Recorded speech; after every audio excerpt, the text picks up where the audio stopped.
Paul, welcome back to Purpose 360. I am so thrilled that when I ran into you at the One Young World Conference last September, which is 2,000 of the greatest, youngest change makers. It's such an exciting experience, and you were so gracious to give me a brief interview, and you said, well, what else can I do for you? And I said, okay, Paul, well, we're having our 200th podcast, and I just love to have very special people on my milestones. And you were so gracious, and you said, absolutely. So welcome back to the show, and thank you for helping us celebrate sharing purpose and the power of purpose with people around the globe. So welcome back to the show. No, thank you, Carol, and I was looking forward to it. And obviously, congratulations with the 200th milestone. That's quite something to celebrate. Well, thank you. And you have been obviously such an inspiration for me when I got to work with your teams at Unilever, and then to follow all of the things you've written and your podcasts and such. So I want to share with our listeners. It's interesting. I run into young people and I say, well, you must read Net Positive, your fantastic book that was named, the Financial Times Book of the Year, and all the work you've done. And some of them, oh yes, I love Paul Polman, and some don't know you. So that's why I continue to invite you back to the show. So thank you.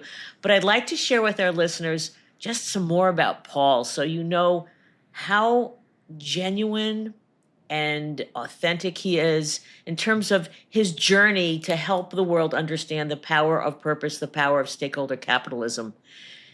Your leadership journey has been extraordinary, Paul, as CEO for Unilever for a decade, where you created an exemplary global model for purpose for companies, as well as how you made a fantastic return of 290% to shareholders.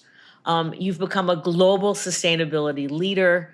I know that by the way, with your book, I've gifted over 100 copies, I believe, or more to helping with those numbers. So I always like to do that. You helped develop the UN Sustainable Development Goals. You helped shape the Paris Climate Agreement. You've championed human rights for years and principles. And I love that you chair the Oxford Said Business School and One Young World as just some of the things that you do.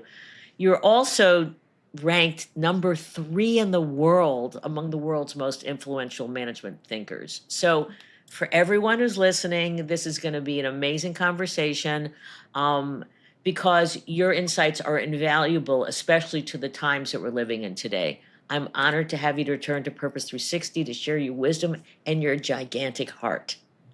So thank you very much, Carol, and I appreciate the kind words. It's although you're setting it up so high that it makes me nervous, so I hope I can. Oh no, you've made me nervous. But when we saw each other in Montreal, you gave me the biggest hug, and I want you to know I have the picture of that hug on my computer. So I'm always thinking about you. But let's just start with your personal purpose, because you have been shaped by many things in your life. And one of the questions that I always ask when I'm interviewing candidates, my favorite question is, what is the most important thing you learned from your mother, and what's the most important thing you learned from your father? And I know that your parents shaped, your approach to why business must be a force for good, but a little bit about why you do what you do today.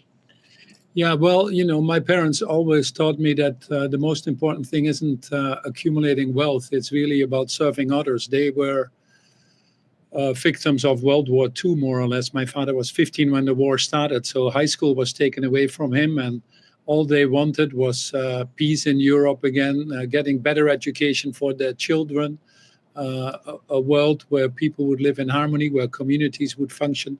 I think they embodied what you might call servant leadership, putting themselves to the service of others and knowing that by doing so, they were better off themselves as well. And my father had 2 jobs. We had 6 children at home, and he wanted to give them all a decent life, but he literally worked himself to death. So if I learned something from my father, it's his generosity, but also his hard work. He really really inspired that in all of us. And my mother was a teacher, and at moments in life we hated her in the sense that she never let us go out of the house before she checked our homework and was always on top of that. But now I'm so grateful because that obviously has been such an important part of my life. And teachers are unselfish in all respects, giving their knowledge to others, wanting others to succeed, and all that. And she passed on a few years ago at the tender age of 92. And although I miss her, I discovered that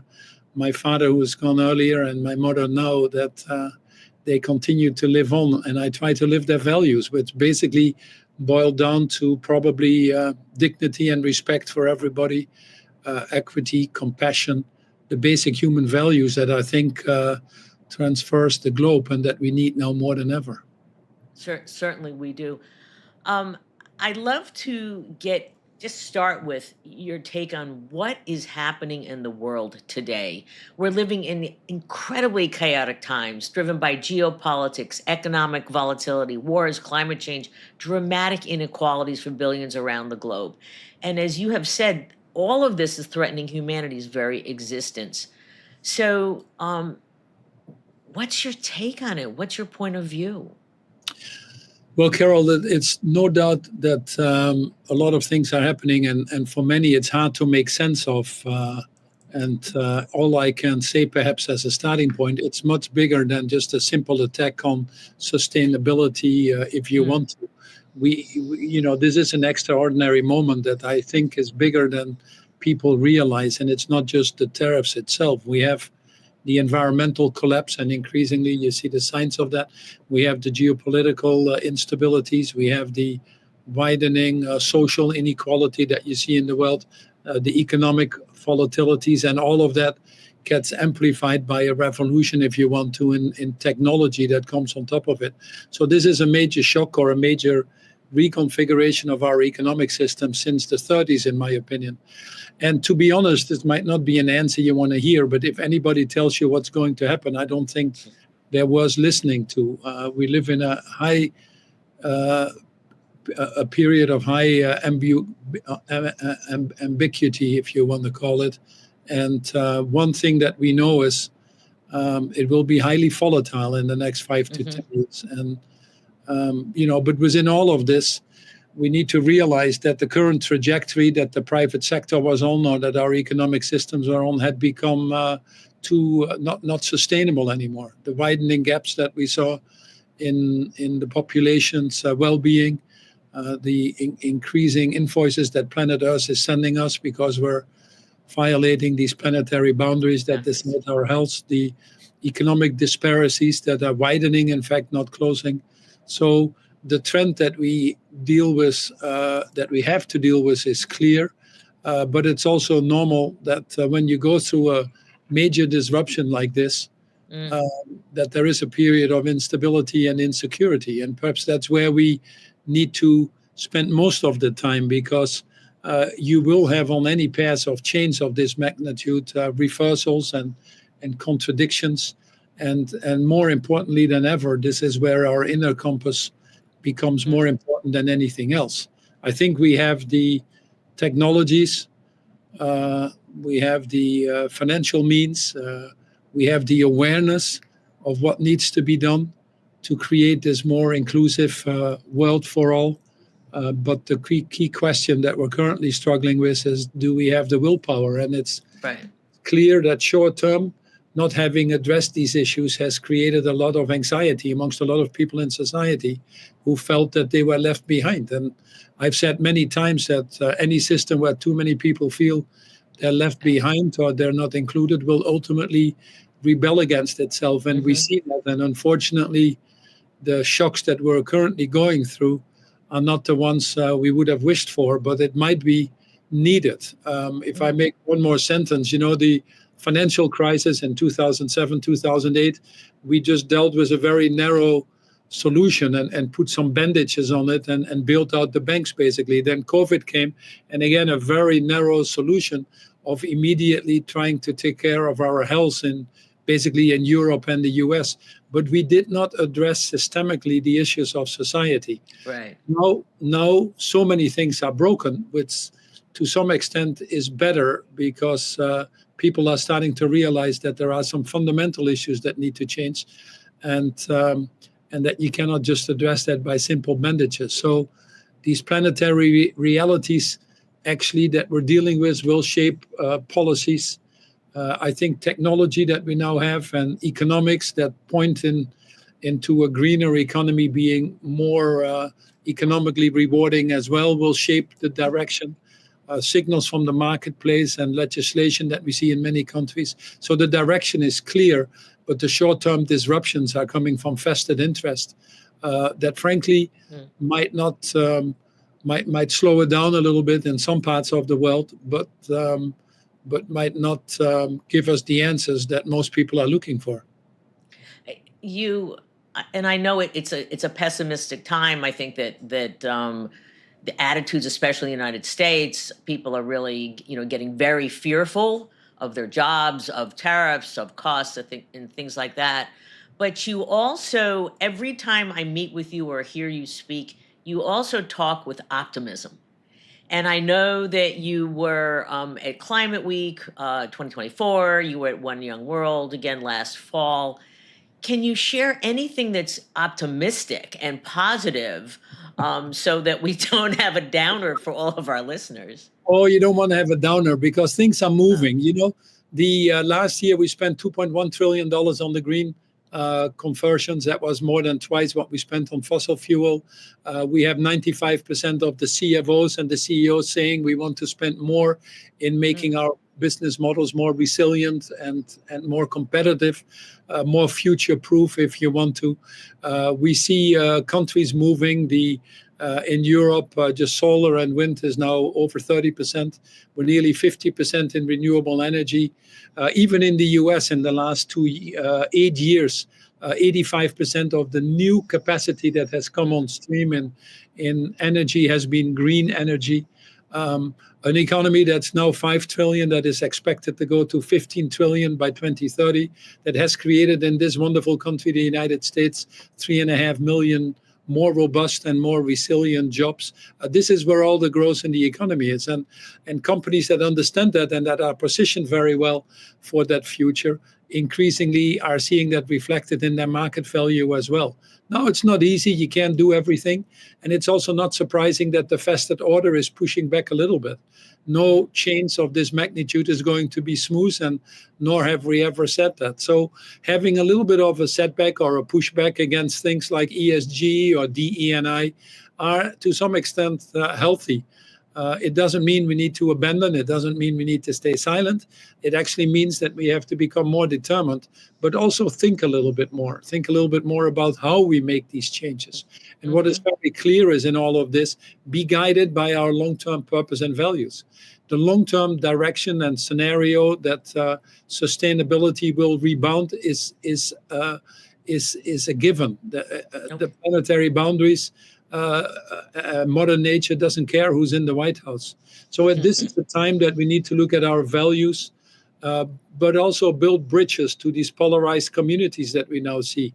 I think the debates have been hijacked by the 10% extremes on both sides. Right. I firmly believe also in the United States, there's 80% in the middle where values are being shared. Everybody wants to have the best for their children, for future generations. They want air they can breathe, water they can drink, and all the other things. So be guided by these core values in this environment is actually more important than ever. And then keep working on the innovations and technologies, because at the end of the day, it's the economics that are going to drive it, that are driving it already in most places. And the more we can integrate that into our business models, at the core of our business models, invest behind these innovations and technologies, we're going to outcompete the old brown destructive world and move faster to this greener, more inclusive world. And that is happening. So pragmatism over idealism is probably a good suggestion right now, but a lot to be gained for companies that are moving. When you meet with leaders and you talk about live your values, and it seems to them, well, values might be kind of soft. What do you say to them to so that they will lean into those values and be authentic to them, make them real? Well, so these core values that we have, I think, are shared globally. And if you want some positive news, countries are sitting together to tackle issues like biodiversity destruction or the increasing issues of plastics that are not only clogging up our oceans, but increasingly in our bodies affecting our Right. human health. They are coming together to tackle some of these burning issues like climate change or, dare I say, inequality. Big discussions going on reform of the global financial systems, big discussions going on for the COP30 that will be held in Belém in Brazil Hmm. about reversing the destruction of biodiversity and agree on 30% protection of our oceans, our lands, our forests by 2030, and so forth. Lots of things are happening. Um, and many governments in the world are wanting to be part of that. It is just that historically we've tried to do that with unilateral agreements Right. amongst all countries in the world. That has driven us to a lower common denominator than we can afford. That has driven us to um, uh, actions that were not at the speed required. Hmm. What we now see is probably an era that we're moving from this unipolar world to the multipolar world, where you get more individual agreements between blocks of countries, Hmm. between groups of companies, between communities, and more of an effort that is driven, I think, from the bottom up than perhaps the speed we were expecting from the top down. But in essence, most politicians in the world have chosen that profession, difficult as it may be, to actually make a difference. And Mm. most of them share these universal values, which makes these discussions easier.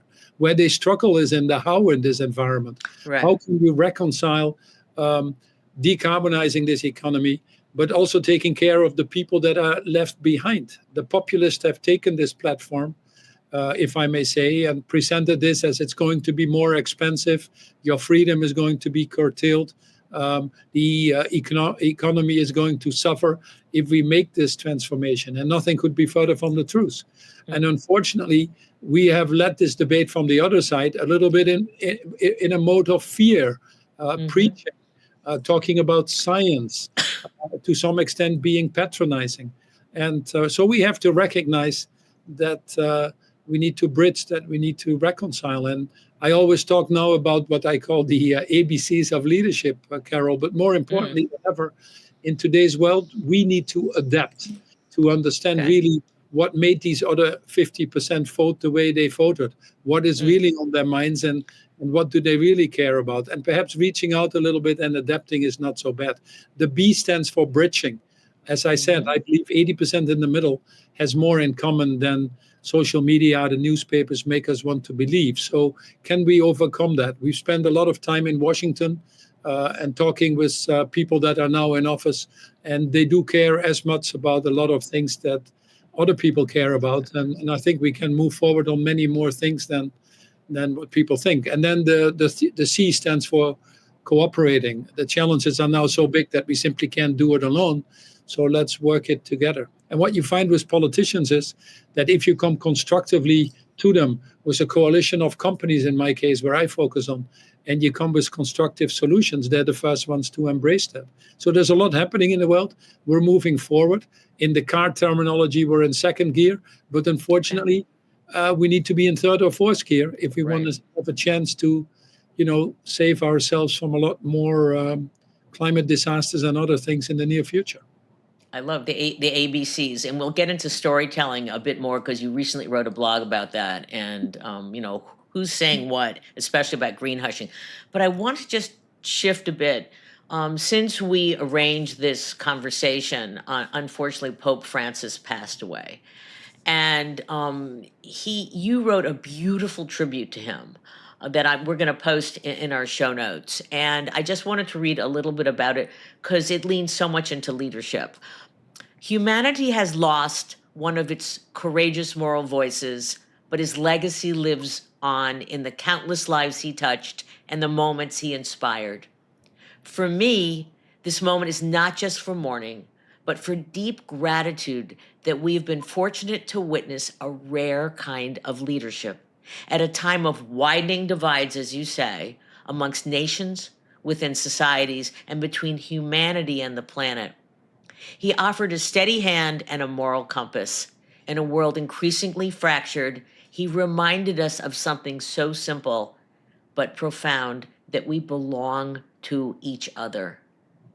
How did he? I know you met with him a number of times. How did he touch you?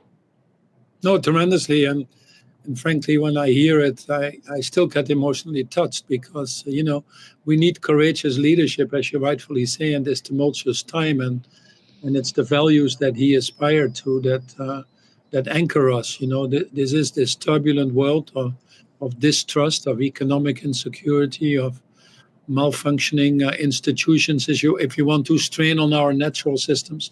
And I think he was, in that sense, a moral compass, or a beacon of hope, or, as you rightfully say, a source of inspiration.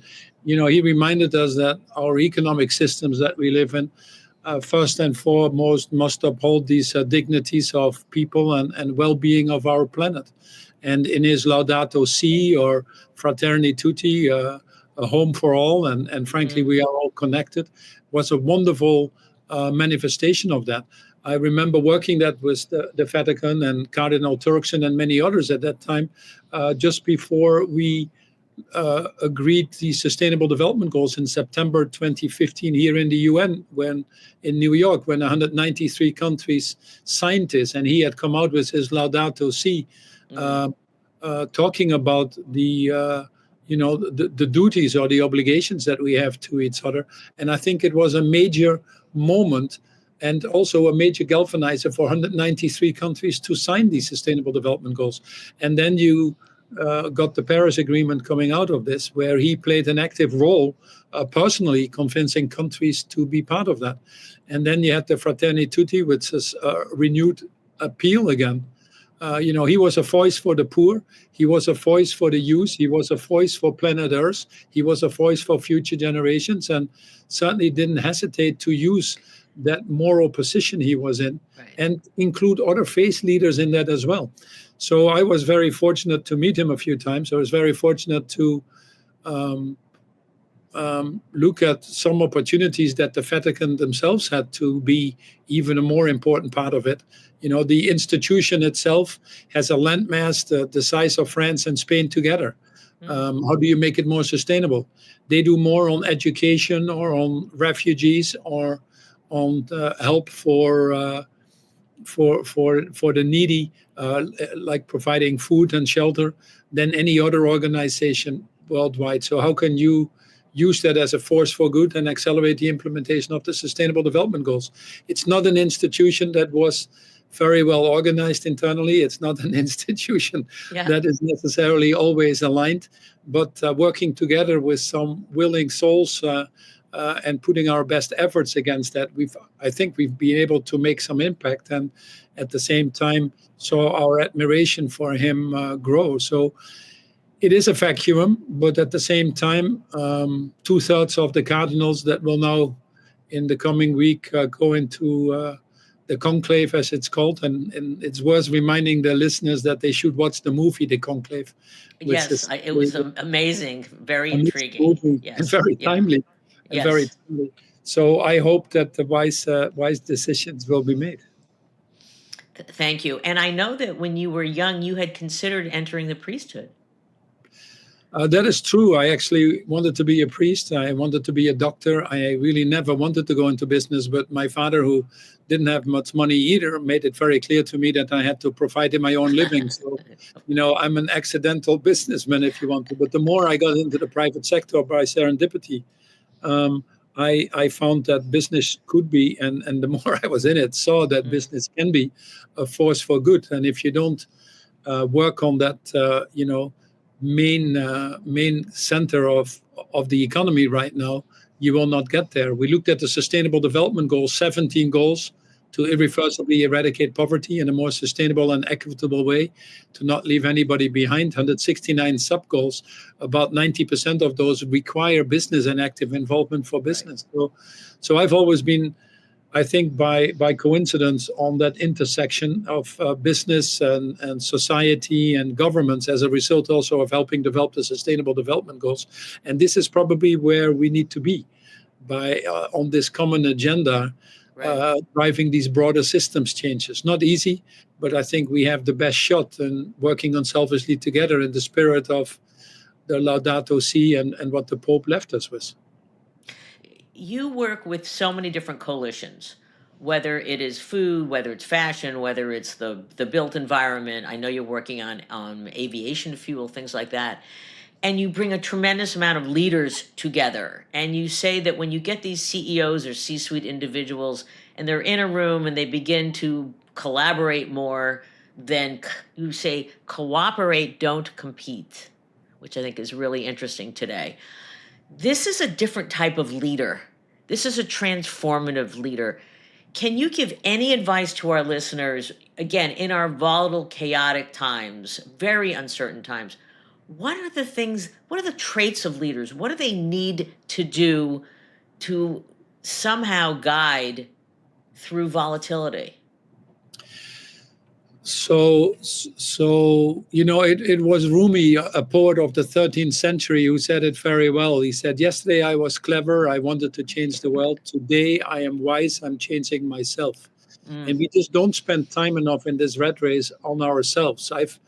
I've seen in my own life as well and learned the hard way at times that you cannot be sustainable as a company or purpose driven as a company if you don't have your own sustainability or your mm, own inner strengths and purpose. And yet we don't spend enough time on that. We've become mm. human doings versus human Right. beings. And Beings.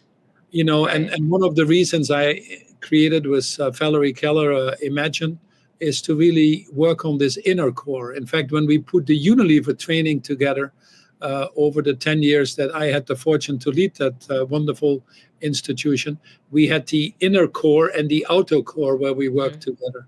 And so most of the issues that we need to solve, first and foremost, require our own resilience.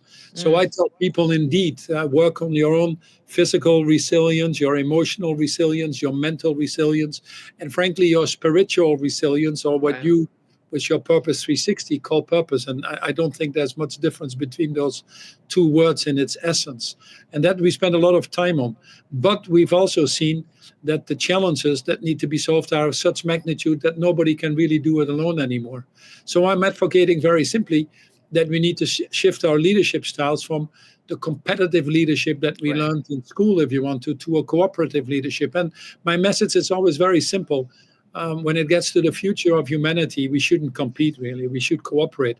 And it leaves a lot of space for many other areas. So these coalitions I put together is Mm-hmm. something that I was passionate about as a next step in my life after Unilever, because CEOs themselves, when they run companies, have limited bandwidth, they have limited knowledge on how to do that, and frankly, limited credibility of putting these Mm-hmm. coalitions together.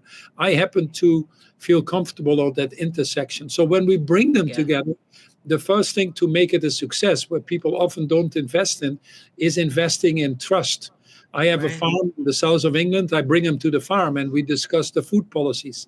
When we had the crisis in the Ukraine and we had the disruption in our global food supplies, we brought the major leaders of all the food companies to a farm in the Cotswold in the UK. Put the boots on, walk the land, touch the animals, and it just changes a human It, being. it And the discussion, softens them up. It's being in nature, it's which becoming is human. It's becoming there you human. go. It's It's probably and that we are grounded. And the mm-hmm. word human and humus and humanity and humility have all the same derivatives. So anyway, it is putting that perspective in place, and why that is so important. Now, what we saw, and we talk about it in our book, coming to your question, during COVID, it became very clear that there was a bifurcation happening in business models, where the ones that were short-term, shareholder-focused, myopically on themselves, and were not doing as well as companies that had sustainability embedded in the core, purpose-driven, multi-generational, embracing these partnerships. But we also saw not only a bifurcation in business models at that time, we also saw a bifurcation in leadership. Leaders with a high level of empathy, um, leaders with a uh, high level of awareness of what's going on in the world, a deeper sense of purpose, uh, were leaders that had more courage. They were Right. also able to easier embrace partnerships. They thought multi-generational. And these leaders instilled a higher sense of security in what is a very uncertain world where people have a lot Mm-hmm. of angst. So they attracted a higher level of following. They also saw that following from all of their stakeholders. So at the tougher times that we live in, now again with supply chain disruptions, for example, or volatilities in these economies, they have all their stakeholders working for them and jointly creating the success. Sort of, when you stand by the world stands by you. And these business models are more resilient. We see the people in these companies being more engaged. We see them being able to attract better people. We see them as a result being more innovative. And all of that increasingly is translating as well into better results. So Mm-hmm. this is not charity or Right. benevolence. This is hardcore making capitalism work for everybody, and increasingly we've seen that polarization. So more so actually now in leadership than in anything else. And to your message, you need purpose and you need awareness to get and empathy to Mm-hmm. get to courage. If you don't have a strong purpose that guides you, Mm-hmm. Right. and if you don't have a strong awareness of what is going on to guide that purpose, to solve some of the burning issues that need to be addressed, I think then you miss that courage to actually do something about it. So courage is a hard word. And when we wrote the book, we deliberately said net positive, how courageous companies thrive by Right. giving more than they Well, they. take. And I've discovered over the years that everything that goes through the heart has a higher chance to stay in the brain than many of the things that go in and go straight out of the brain alone. So it's bringing humanity back to business, putting people central in all we do. If we lost something in the debate about climate change, was that we forgot that it was about people. We were Mm-hmm. talking about, you know, particles in the air. We were talking about worlds falling apart, but we didn't touch the hearts and minds of people. The beauty now of biodiversity, and which is a much broader issue, is that people can relate to it because instinctively we know we are part of that biodiversity. We are one of these species in the world, and inherently we know that if 70% has already disappeared in the last 5 decades, that it's just a matter of time for us to be the next victims of it. So we feel more engaged by that, Mm-hmm. we feel more connected, and that's probably a better way in also to work together in this very polarizing environment that we're in. You're wonderful. You're like answering all my questions that I've got listed. So I love talking with you. Um, the question about the attacks on the words DE&I and ESG. What do you? I'm sure you're asked this question many, many times. What do you recommend to companies when they're being attacked on this When they're being attacked on DEI and or ESG?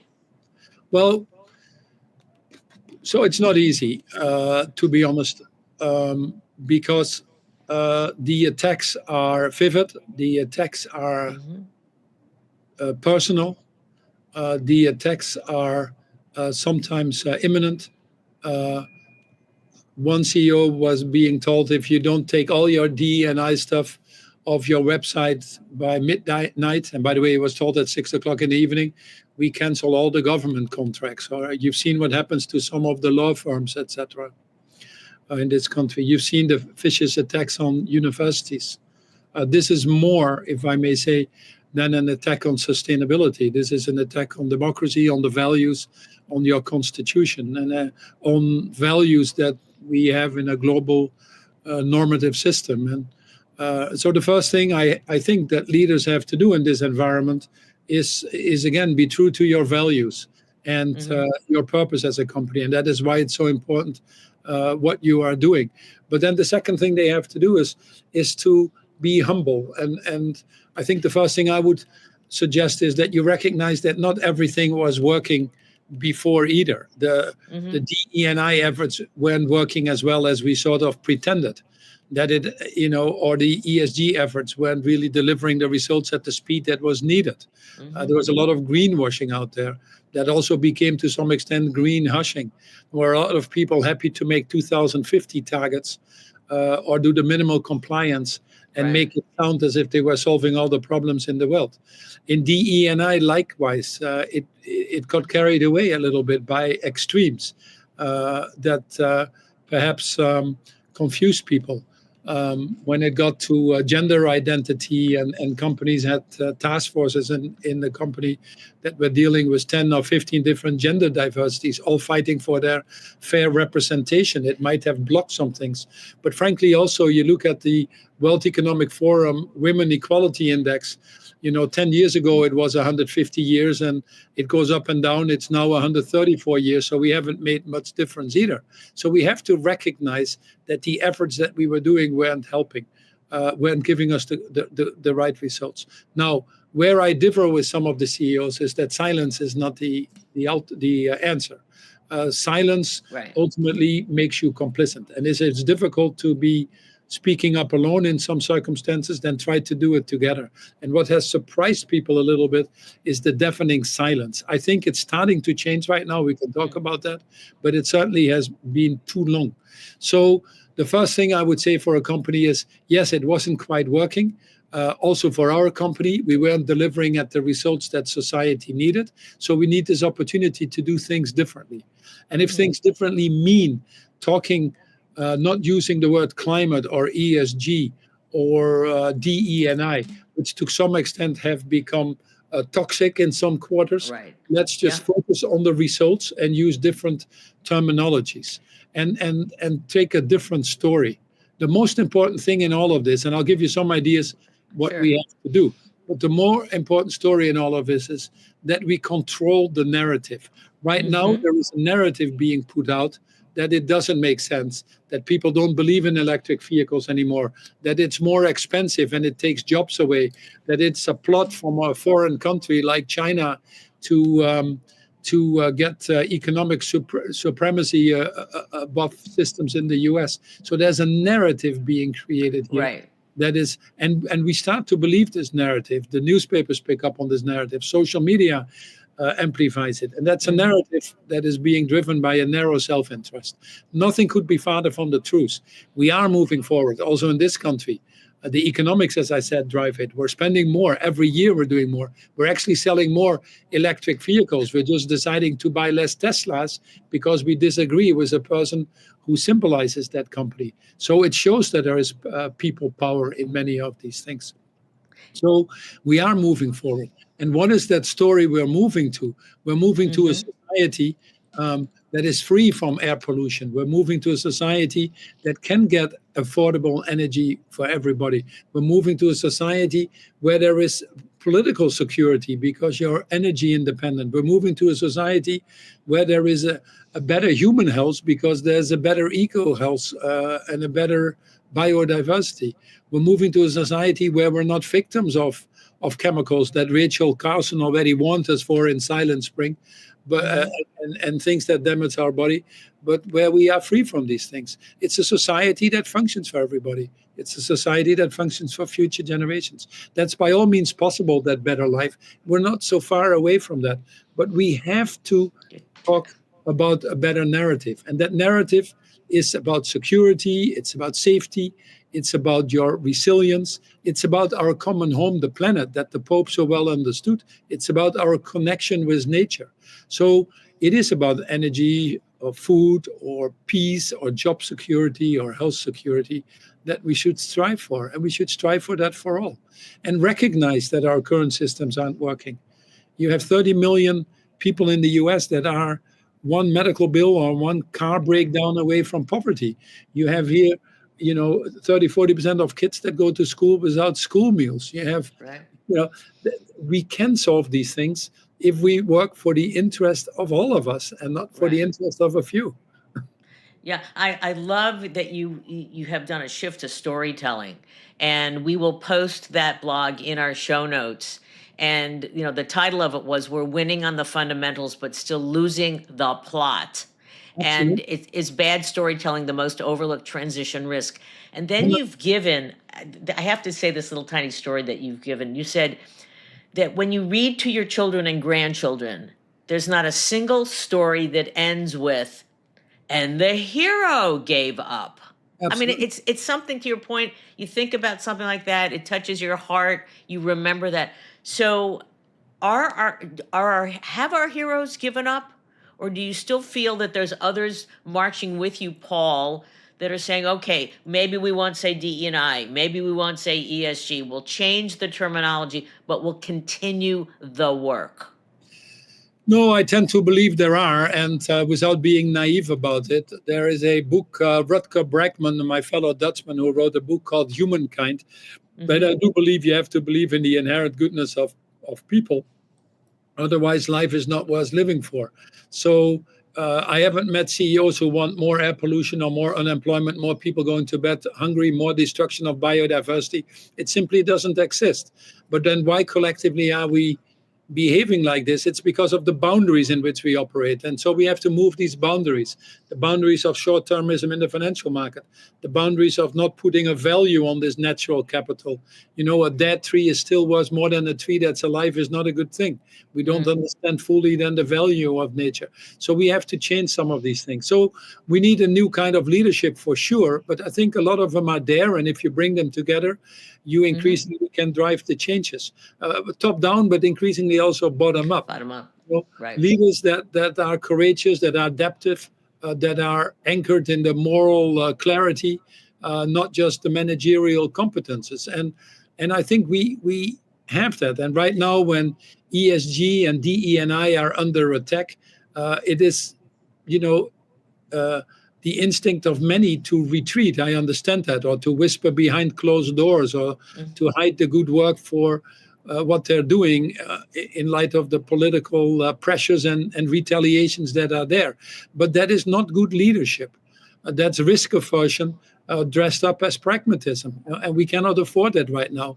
So the net positive mindset that we're asking for is really the antidote to this chaos. You know, it actually moves you from defense to offense, if I may Offense. say, from Mm. compliance to competitiveness, from surviving this storm, which is not enough, to actually shaping what comes next. And this is Right. where we need more leaders that really are focused on the here and now, but don't get sidetracked by only the here and now, that are focused also at these longer term business cycles, that are focused on the system crisis, and as a result, the systems changes that we need. And that net positive wealth is not a luxury, that's an absolute necessity. And we have a few years to get there. Now, Mm. fortunately, many more of these leaders are coming together. They understand these leaders, and they understand, and their companies as well, that the future of their children, their grandchildren, but also of their companies is at stake. And that especially these values they care for need to Right. be fought for now more than ever, because they actually go to the heart of the success of the businesses that they represent in the first place. So they are not thinking in silos anymore, but they think in systems. They embed purpose into their business models, not then making it just a brochure thing. They operate with the speed and scale, both on the short term and on the longer term. And so it's a perfect thing that we talk, but they're also practical Hmm. not to dwell on the ESG or on the DEI, recognizing that there were fault lines in it, taking a more pragmatic approach by focusing on the few areas that they can make a real difference and where they can Right. also show a real impact. So it's these type of leaders that you need to bring together. Now, I think it's starting to happen in the US. We touched upon that a little bit earlier in our conversation. I think you're seeing a little bit of that happening in the US right now already. You see courageous companies like um, Costco or Marriott, where they make very clear that in our company, each and everybody can rise to their fullest potential. That Right. we cater to all citizens out there. We also attract all the citizens or all the people of this great nation to our companies. We are not deviating from something that makes economic sense. You're seeing companies like IKEA or Salesforce and many others taking the course on decarbonizing. The tech Hmm. companies are spending enormous amounts of money trying to create a market for biodiversity and protecting that, because they know that their future depends on it. They need the water, they need the air, they need the resources that nature gives us. So companies are coming together increasingly. We have no problem forming these partnerships, to be honest, to tackle the tougher challenges.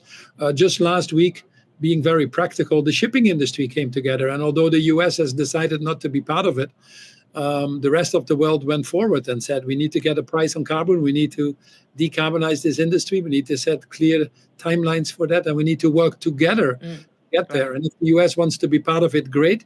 If they don't want to be part of it, then, we'll deal with that in different ways in the future. And I think at the end of the day, the US needs to decide what they want to join or not, and that is their decision. But you might end up with the short end of the stick if the current policies continue. You also have an aviation fuel group that you said it's not easy, but it's really important. Can you give us a little bit of information about that? Yeah, so what we think you need to do right now as one part of the solutions is you need to put value chains together by industry sector, because that's the same issues, the same focus. And you take the CEOs across the value chain, you build trust, and over time you attack bigger issues. We have 70 companies in fashion under the Fashion Pact, and we look at accelerating the move to regenerative cotton. We've created the biggest alliance of green energy buying. We're getting out of single-use plastic in the B2B type of environment. So there are many areas they work together. And each time we do that, actually, we see that it also goes straight to the bottom line, not surprisingly.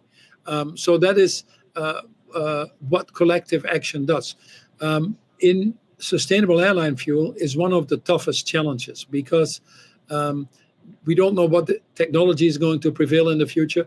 We certainly can't do it with biofuel, because we have to feed the world as well, and these economics don't add up. So we need to invest in new technology, and that is expensive. That new technology doesn't get unlocked if the risks are not being managed, if the costs are not coming down.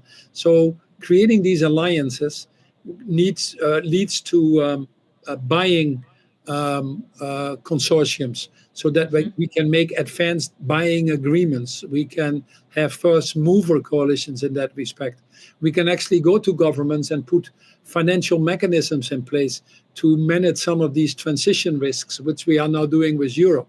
So what we are seeing now, or starting to see, that some of these major longer term investments for ESAF, as it's called, sustainable airline fuel, are starting to be unlocked right now. It's an industry that is well aware of the need to change, but it certainly can pay 5-6 times for their fuel and be competitive if others in the industry are not doing this. So having these alliances there to move. But what does it require? It requires airports, it requires fuel manufacturers, it requires engine manufacturers, airplane manufacturers, all to be together and look at this holistically versus a sort of a sequential.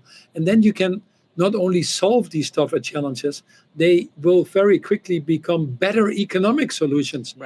Because the cost we are incurring now is already significantly higher than we should, frankly. Let me ask another question, and you alluded to this. What is the role of employees? You talked about not just top down, but bottom up, in the regenerative, restorative, and reparative journey, your net positive companies. What is the role of employees? Well, what we have seen, I would call employees citizens of this world. First of all, I would say in every company now there's a Greta Thunberg. The CEOs in companies they're being held to account by their employees. We saw that before we went into this current wave of pushback, where, frankly, people were walking out because of government contracts or because of absence of commitments on climate change. Companies were not able to attract talent, so engagement scores were low if companies were taking the wrong actions. So we've seen that pressure inside of companies to change CEOs and to become more courageous. This has certainly helped. I can only say that pressure is building up more now. Some of these CEOs that have moved 180 degrees as a result of an election have bent over to be in the inauguration campaign, have switched their values that were being set. If you look at these companies, they've seen a significant drop in engagement. They've seen a higher turnover. I think they have become less of an employer brand. And whilst they might get away with it for the shorter period, whilst they sometimes might have a monopoly, so it doesn't show up in the bottom line yet, over Right. time it erodes these companies, and that erosion is going faster than I think people realize. So companies that understand that are holding their higher values, are increasingly working in these partnerships. I think they are getting rewarded for that more and more, even in the financial market, which might have been a little silent itself. But the financial market certainly is valuing companies that are positioning themselves to that future better now than at any time in history. And you also fielded that research about, and that came out with what was a conscious quitting, Yes, that it was yeah, can you explain the results of that? Because yeah. while some are quitting, the ones that are thinking about quitting is a huge number. So what we found already before this last election in the US, we looked at 8,000 people in the US and the UK across different age ranges. And what we found that 30% of all these people had quit companies because the values of the people themselves was not aligned with the values of the company or the CEO. In fact, only 8% of these people thought that their CEOs were moral leaders. Obviously, the Mm. CEOs themselves Oof. gave themselves much higher scores. But the reason why we called it conscious quitting was because 60% of the employees were saying Right. they were considering leaving the companies because of these companies not being aligned with Right. the speed of change, what needed to be done, or giving agency to their employees to be involved in it. And they said, I don't want to work in an environment like this. So even if they don't quit the companies, you are going to pay the price for it in a lower level of engagement, undoubtedly. So that's a Right. hidden time bomb that every company is sitting on. And CEOs would be would be well advised to be very mindful about that. And I think it's true for far more companies than individual CEOs realize. Yeah. I'd like to shift now, as we wind down this amazing conversation, to the role of humanity intertwined in business. You talk about it in all the speeches and articles and meetings that you have. Um, why is it so important for companies, even today, even more so, to be human? Well, we have to, you know, what's it goes back to what's our purpose in life. It Hmm. goes back to why you have your 360 podcast and why it's so important to remind people on that. Why are we here on earth? You Right. know, profits or shareholder value. I always say it's a little bit like white blood cells in our bodies. We need white blood cells to live. I think we understand that, but we don't live for white blood cells. You don't meet Right. people and say, "How are your white blood cells today?" And yes, under the shareholder primacy of Milton Friedman and all the other things, we've become obsessed with shareholder primacy as basically the only deciding factor in our lives. What we need to do is go back to the core of why business was here. Business was created to solve societal problems, not to create societal problems. Mm. Business started, any great business started by addressing societal issues that were affecting human beings. Lord Lever in the Victorian Right. age had to deal with the issues of hygiene and invented the bar soap, and it served him well. So Hmm. we need to go back to what we are all about. And what we are all about is the heart of the Sustainable Development Goals, not leaving Right. anybody behind. It is Right. to put humans central. We might call them the consumers in some companies, but at the end of the day, it's the citizens of this well. So companies themselves also, I always have felt and advocated for, are made up of human beings. They're not some abstract structure that has to go onto spreadsheets. They're human beings Right. that make decisions, that work together, that have families, that try to think now, but also for the future, for themselves and their communities. So why don't you embed that into your principles in a company? A principle, a very simple principle like the golden rule, should be Hmm. actually an overarching principle for any business. Do unto others and the planet as you would have done unto yourselves. And if you cannot justify a decision because of you would not want to suffer yourself from unacceptable labor standards in your value chain, unacceptable air pollution that kills people in other parts of the world. That's what I call humanity in everything you do. What does that mean for people? Because that's ultimately why we are here, to ensure that Right. everybody has an opportunity for a better life. So I bought once a company in the US without much due diligence. It was called Seventh Generation. It's a great company in the US. They've done extremely well since we bought them. But every decision they took was with the old Indian wisdom of what does that mean, 7 generations in the future. That's what is putting humanity in the center of business. I love that. And I got to work with Jeff early on as the company was evolving, and Tom Chappell too. And just wonderful Gary Hirschberg. I mean, that was part of the people that formed me, which is why I constantly love to be in your constellation. I hate to wind this down. I'm going to have to ask you back for maybe the 300th, but I always like to give the last. You're so sweet, and your picture will always stay on my computer. I always will give the last word to you, but I want to read a quote that you stated that was so profound about purpose. The world we want will only be achieved when we choose action over indifference, courage over comfort, and solidarity over division. Paul, what would you like to end this marvelous conversation about today? I just do a simple reminder, if I have 2 minutes, which is that we are very fortunate, and everybody that is listening to this wonderful podcast, and thanks again, Carol, we're very, very fortunate to be where we are. We were born in countries probably where we had a piece of bar soap and we didn't have to deal with infectious diseases. That kills still 5 million children a year. We had food, so we didn't have to deal with stunting, of which affect 160 million children and makes them mentally scarred for the rest of their lives. We had a toilet, so we didn't have to deal with issues of open defecation, which 1.5 billion people have to deal with. We probably had access to free education, like myself, still deprived of 250 million children in this world.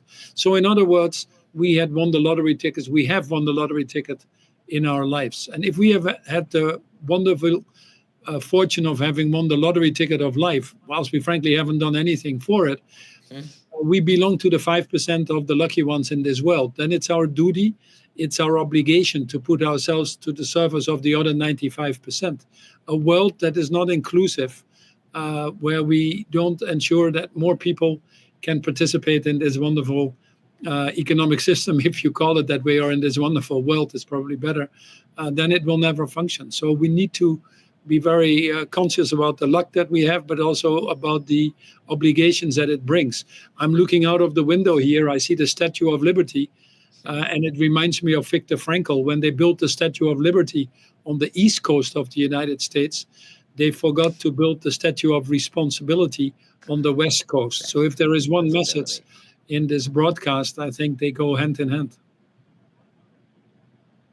I love that. I just love that vision and that desire. Paul, you are so generous, and I just like to share with our listeners, you are flying all around, probably with the lowest impact on with the airline, but you are so generous with leading organizations, convening organizations. You do a lot in education. You're bringing new points of view to MBA students and others. We are so fortunate to have you in our lives. And go ahead. No, likewise. What you're doing is tremendous. And your 200th podcast, I'm looking for the celebration of the 1000th podcast in the not too distant future. Well, that would be wonderful. Of course, I'll invite you to that. But I am just a small servant in this world where you are talking about. Are you the accidental CEO, the accidental courageous leader? We are so fortunate to have you in our lives, Paul Polman. And so I trust that the listeners, everyone has to go out and buy more Net Positive. The book is amazing. It is evergreen. It is long lasting. But try and go to a conference where Paul Polman is speaking. Try and get a moment of his time if you can. We are just extraordinarily appreciative and thankful for all that you have done in the world. So thank you for joining Purpose 360 and celebrating my 200th podcast. Thanks, Carol. Be safe, and thanks for the opportunity, and hopefully see you soon again.